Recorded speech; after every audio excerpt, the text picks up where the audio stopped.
ओम शांति। 28 फरवरी 2025 बाबा के महावाक्य। मीठे बच्चे, शांति चाहिए तो अशरीरी बनो। इस देहभान में आने से ही अशांति होती है। इसलिए अपने स्वधर्म में स्थित रहो। प्रश्न: यथार्थ याद क्या है? याद के समय किस बात का विशेष ध्यान चाहिए? उत्तर: अपने को इस देह से न्यारी आत्मा समझकर बाप को याद करना, यही यथार्थ याद है। कोई भी देह याद न आए, यह ध्यान रखना जरूरी है। याद में रहने के लिए ज्ञान का नशा चढ़ा हुआ हो। बुद्धि में रहे बाबा हमें सारे विश्व का मालिक बनाते हैं। हम सारे समुद्र, सारी धरनी के मालिक बनते हैं। गीत: तुम्हें पाके हमने। ओम शांति। ओम का अर्थ ही है अहम, मैं, आत्मा। मनुष्य फिर समझते ओम माना भगवान, परंतु ऐसे है नहीं। ओम माना मैं, आत्मा, मेरा यह शरीर है। कहते हैं ना, ओम शांति। अहम आत्मा का स्वधर्म है शांत।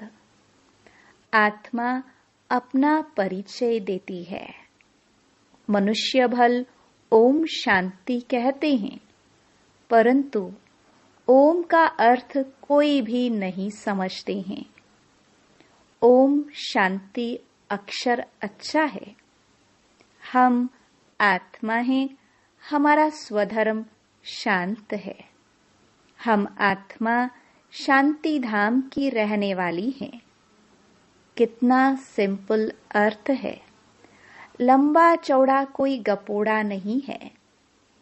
इस समय के मनुष्य मात्र तो यह भी नहीं जानते कि अभी नई दुनिया है व पुरानी दुनिया है।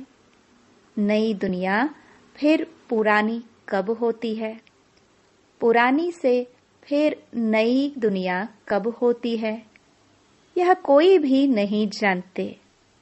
कोई से भी पूछा जाए दुनिया नई कब होती है और फिर पुरानी कैसे होती है, तो कोई भी बता नहीं सकेंगे। अभी तो कलयुग पुरानी दुनिया है। नई दुनिया सत्युग को कहा जाता है। अच्छा, नई को फिर पुराना होने में कितने वर्ष लगते हैं, यह भी कोई नहीं जानते। मनुष्य होकर यह नहीं जानते, इसलिए इनको कहा जाता है जानवर से भी बदतर। जानवर तो अपने को कुछ कहते नहीं। मनुष्य कहते हैं हम पतित हैं, हे पतित पावन आओ, परंतु उनको जानते बिल्कुल ही नहीं। पावन अक्षर कितना अच्छा है।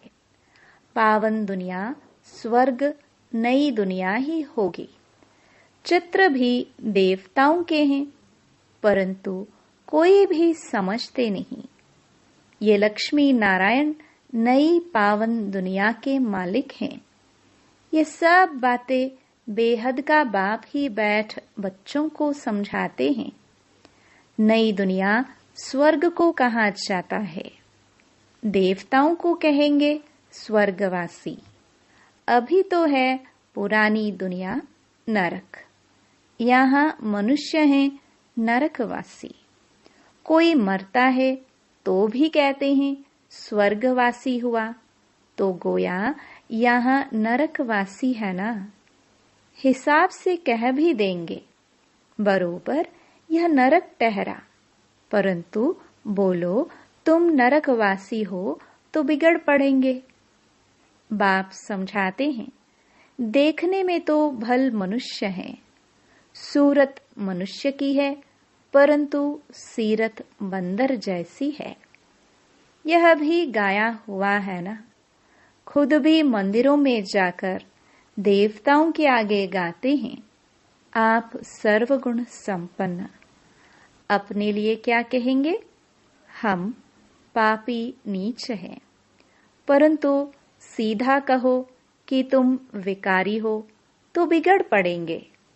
इसलिए बाप सिर्फ बच्चों से ही बात करते हैं, समझाते हैं, बाहर वालों से बात नहीं करते, क्योंकि कलयुगी मनुष्य हैं नरकवासी। अभी तुम हो संगम युग वासी, तुम पवित्र बन रहे हो। जानते हो, हम ब्राह्मणों को शिव बाबा पढ़ाते हैं, वह पतित पावन है। हम सभी आत्माओं को ले जाने के लिए बाप आए हैं। कितनी सिंपल बातें हैं।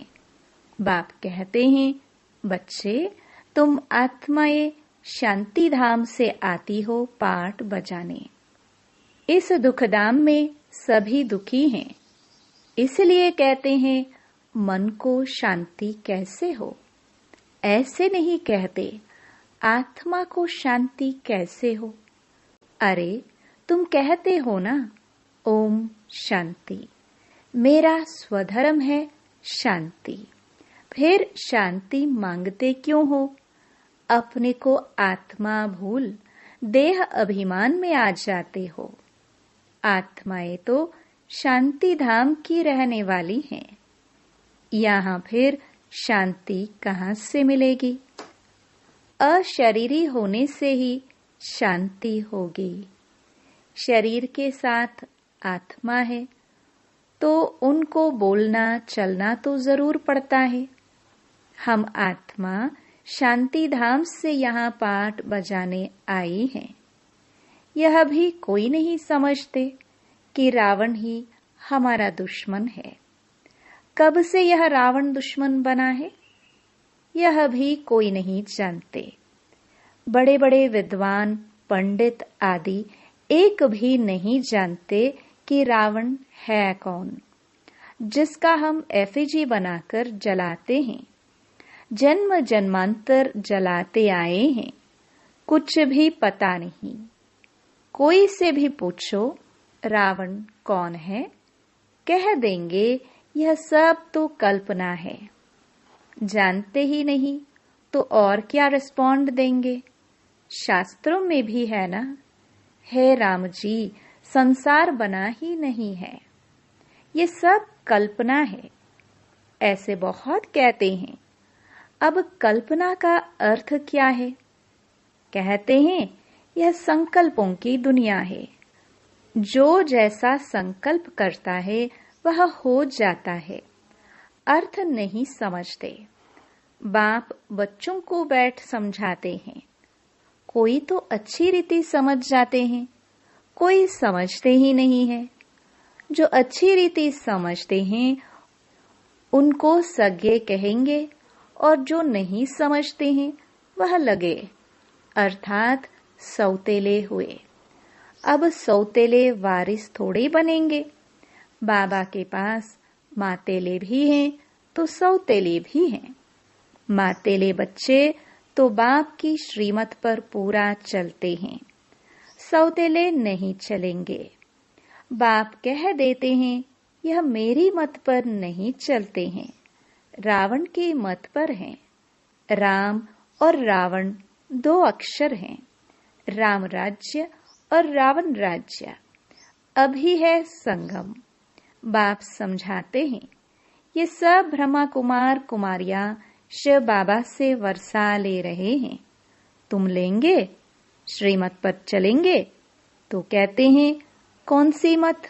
बाप श्रीमत देते हैं कि पवित्र बनो। कहते हैं हम पवित्र रहे, फिर पति ना माने तो मैं किसकी मानूं?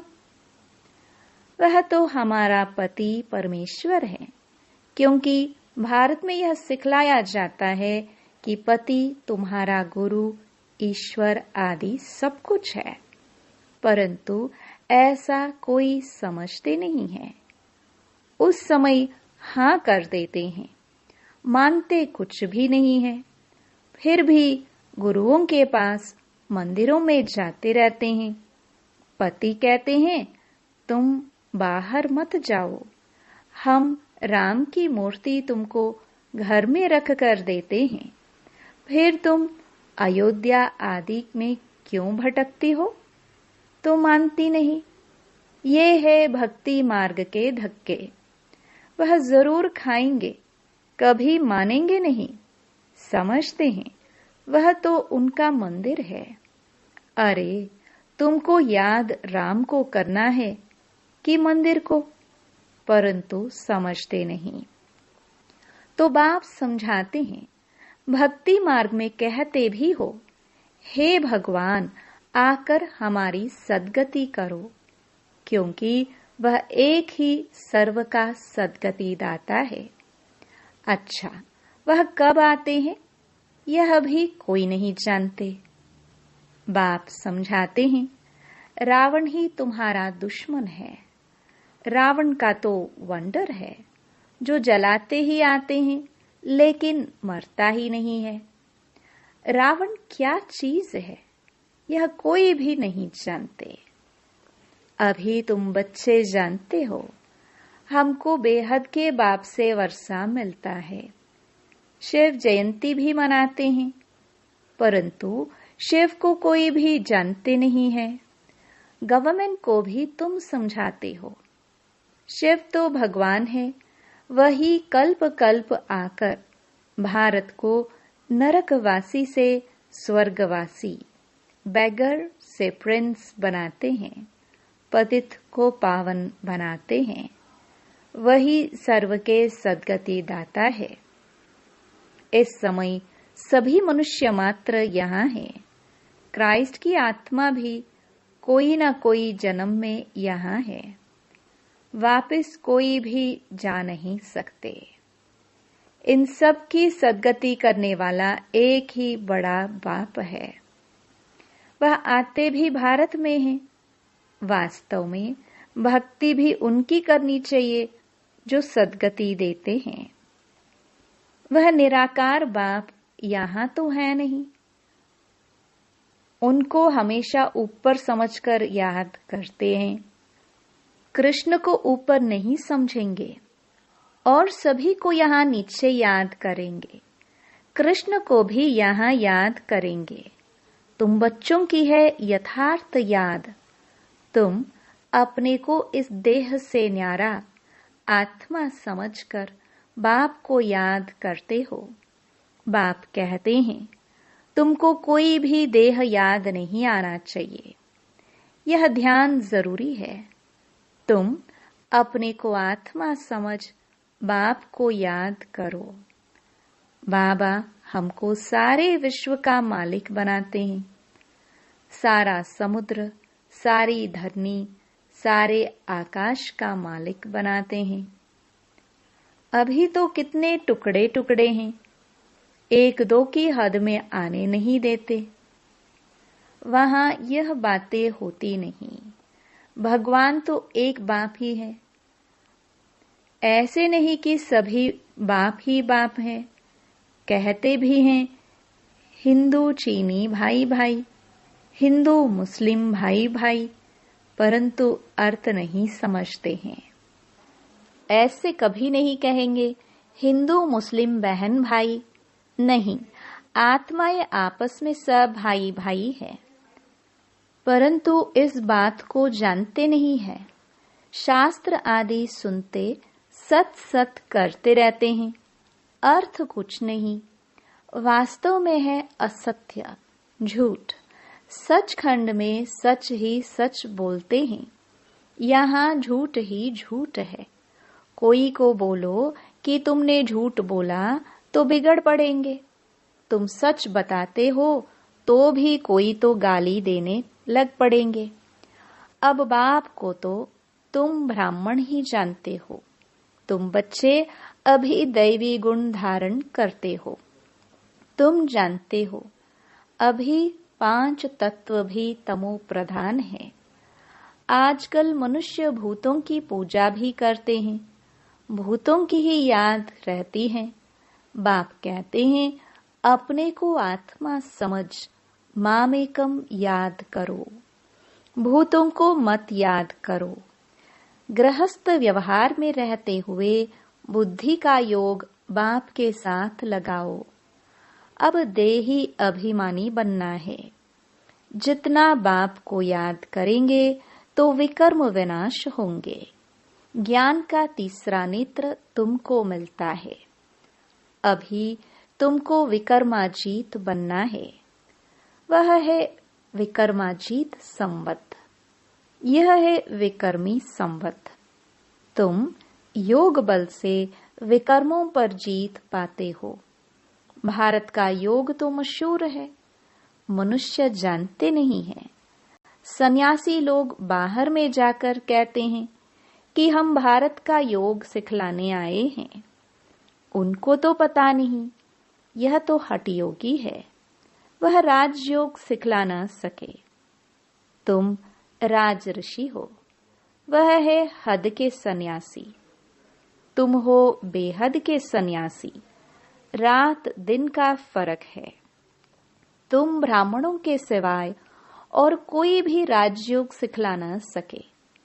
यह है नई बातें, नया कोई समझ ना सके।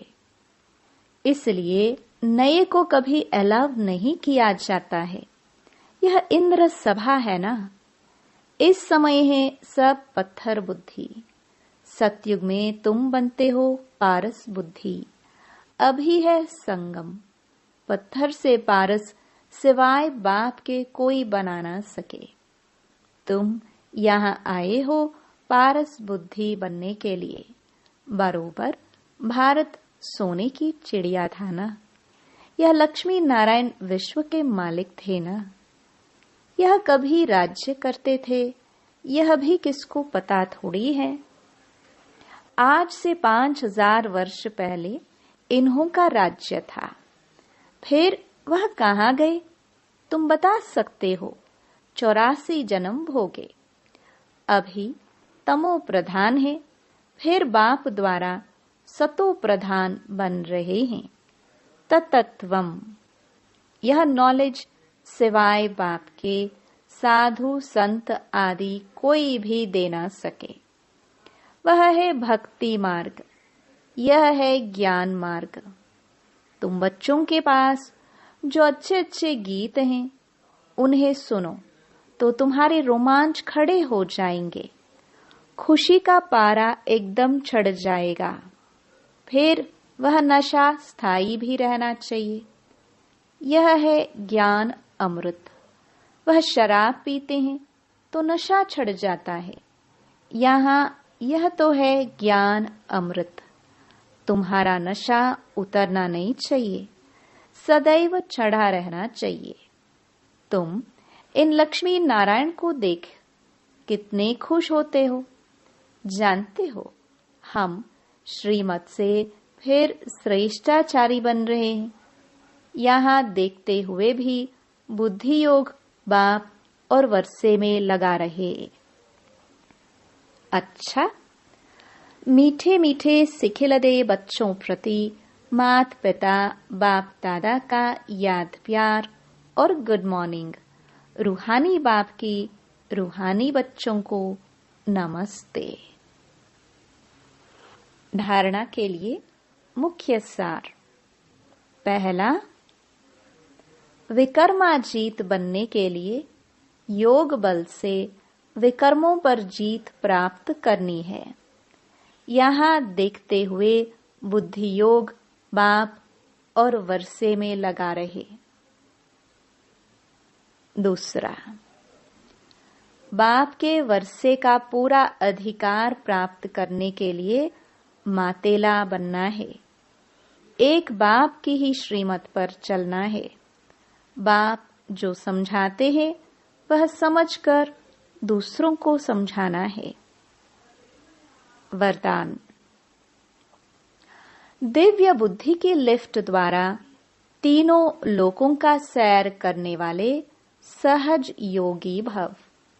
संगम युग पर सभी बच्चों को दिव्य बुद्धि की लिफ्ट मिलती है।